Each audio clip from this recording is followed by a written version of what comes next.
I'll be trying to be no Detroit Lions fans next 2023, bro. I'll be trying to join the bandwagon, bro. Y'all already know we got 21 fans.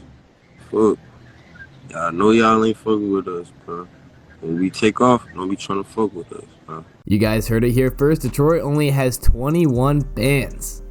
Only 21, so which one of you guys are frauds? I mean, obviously, I'm one of the select few. JMO actually personally DM'd me this morning and said, hey man, just want to remind you, I'm really happy to have you as one of our 21 Detroit Lions fans. But all jokes aside, JMO has a real point. There's going to be a lot of frauds, a lot of bandwagons this upcoming season. I've talked about it before, but with the Lions having a really strong season last year, looking really good, having a high ceiling, now they're having a strong offseason, they're getting a lot more media attention, more fans are going to become Lions fans or kind of like the Lions, bandwagons. It's already started. The most prevalent one is media attention. I see tons and tons of sports pages or sports analysts posting or talking about the Lions, and you can tell they're not Lions fans, they're just doing it to get clicks. And with the Lions, all this new media attention and fake fans, I feel like it's a little bit different because the Lions have been hated for decades. Ever since I can remember, the Lions have been just hated and unfavored and treated poorly by sports analysts, talked down on by sports analysts, and treated poorly, of course, by the refs. And that's why I say fuck all this new media attention, because the same people that are talking about all the amazing new things about the Lions, the new era, how good they've been, what's to come, how good are they going to be next season, are the same motherfuckers that have been shitting on the Lions franchise their whole lives. They've talked about how bad they've been, how they'll never be good, picking against the Lions in every game, talking shit about the Lions every chance they get. And if everyone just goes back and thinks about week 17 against the Packers, everybody took the Packers. Not one person took the Lions. Chris Collinsworth the whole game was talking about how amazing Aaron Rodgers is. Aaron Rodgers. Not once did he mention Goff or anyone else on the Lions. I just think it's important to remember and to remind everyone not to be fooled. The same people that will be talking up the Lions this year were the same people that took the Packers week 17. I bet you if the Lions have a little bit, they get stumped a little bit this season, maybe they would lose 2 or 3 games in a row, everyone's gonna turn so fast. Sorry for the rant, I'll start the video in a second, but I think it needed to be said. That's why it's one pride. That's why it's Detroit versus everybody. Everybody loves to switch up and start loving a team when they start becoming a little bit of a favorite around the league, when they kind of start becoming popular. Go back to a few months ago, everybody's still hating on Goff. Everyone's picking the Packers to win the fucking Super Bowl. Fuck the Pack. All right, now that I got all that out of my system, let's look into the Lions offseason. The Lions are making money moves, and I mean money moves. They're looking like an elite NFL team, possible Super Bowl contenders. Dare I say it? I mean, honestly, even last year, I felt like the Lions could have been Super Bowl contenders if they would have made the playoffs. Besides the Chiefs, Bengals, Eagles, and 49ers, I felt like they could have 100% beat all the other teams. And for the 4 teams I mentioned, if the Lions would have played any of those teams in the playoffs, I feel like they would have had a great chance to beat them, but it wouldn't have been like a sure win as if the Lions were playing Jacksonville. Like the Lions would have crushed Jacksonville, crushed the Chargers, crushed Dallas. You get my point. To start off, let's not look what the Lions already have done this offseason. Let's start by looking at what they have yet to do. They have the 6th, the 18th, the 48th, and the 55th pick in the upcoming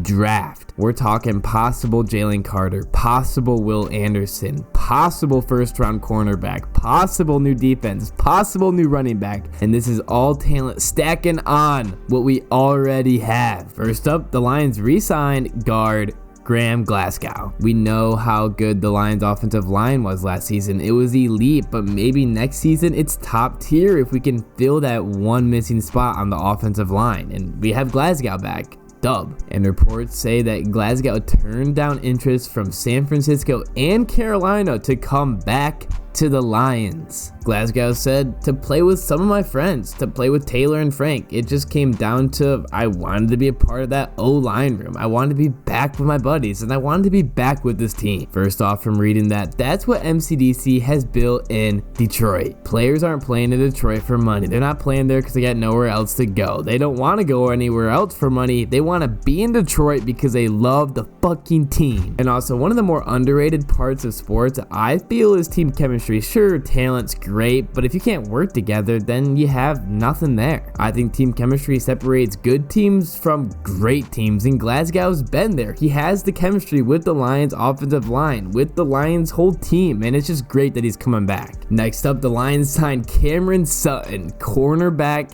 from the Steelers, to a 3-year, $33 million deal. And the Lions also signed Emmanuel Mosely to a $6 million one-year deal, cornerback from the 49ers. And the amazing thing is, speaking of team chemistry, these guys played together in college for Tennessee and were an amazing duo. And now that they're both 5 years into the league, they're reunited on the Lions. First off, let's talk about Cameron Sutton. It seems like he's in his prime. He was a monster for Pittsburgh last year, and he continues to improve year after year. Next up, Emmanuel Mosely had an insane 2021 season, and before last season was voted the most underrated player on the 49ers team. Now, he did suffer an injury last season, but he'll be 100% ready for training camp. The next thing the Lions did was they signed David Montgomery. If you're just hearing this and didn't know this happened, I made a video about it and I talked about, was it the right decision for the Lions to sign Montgomery and let go